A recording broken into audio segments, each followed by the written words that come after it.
The Tiger Rising, Chapter 17. The next morning, Rob was helping Willie Mae in the laundry room. They were folding sheets and chewing 8-ball gum. All night he had tossed and turned, scratching his legs and thinking about the tiger and what Sistine said, that he had to be set free. He had finally decided to get Willie Mae's opinion. "You ever been to a zoo?" Rob asked her. "One time," said Willie Mae. She cracked her gum. "Went to that zoo over in Sorley. Place stunk." "Do you think them animals minded it, being locked up?" "Wasn't nobody asking them, did they mind?" Willie Mae pulled another sheet out of the dryer and snapped it open. Rob tried again. "Do you think it's bad to keep animals locked up?" Willie Mae looked at him over the top of her glasses. She stared at him hard.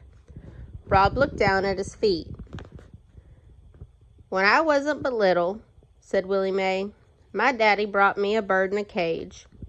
It was a green parakeet bird. That bird was so small, I could hold him right in the palm of my hand." She draped the sheet over one shoulder and held out a cupped hand to show Rob. It looked to him like a hand big enough to hold the entire world. Held him in my hand, could feel his little heart beating. He could look at me, cock his head this way and that.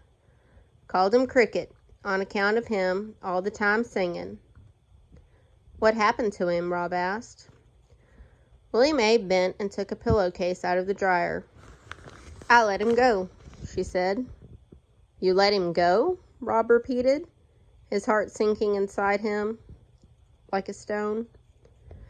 "Couldn't stand seeing him locked up, so I let him go." She folded the pillowcase carefully. "And then what happened?" "I got beat by my daddy. He said I didn't do that bird no favor. Said all I did was give some snake its supper." "So you never saw him again?" Rob asked. "Nuh-uh," said Willie Mae. "But sometimes he comes flying through my dreams, flittering around and singing." She shook her head and reached for the sheet on her shoulder. "Here," she said. "Go on and grab a hold of the other end. Help me fold this." Rob took hold of the sheet, and as it billowed between them, a memory rose up before him.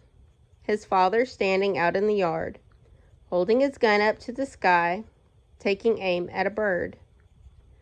"You think I can hit it?" his father said.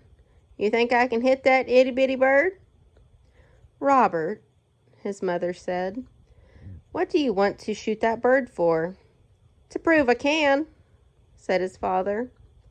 There was a single crack, and the bird was suspended in midair, pinned for a moment to the sky with his father's bullet. Then it fell. "Oh, Robert," his mother said. It hurt the back of Rob's throat to think about that now, to think about the gun and his mother and the small thud the bird made when it hit the ground. "I know something that's in a cage," said Rob, pushing the words past the tightness in his throat. Willie Mae nodded her head, but she wasn't listening. She was looking past Rob, past the white sheet, past the laundry room, past the Kentucky Star. "Who don't?" she said finally. "Who don't know something in a cage?" After that, they folded the sheets in silence.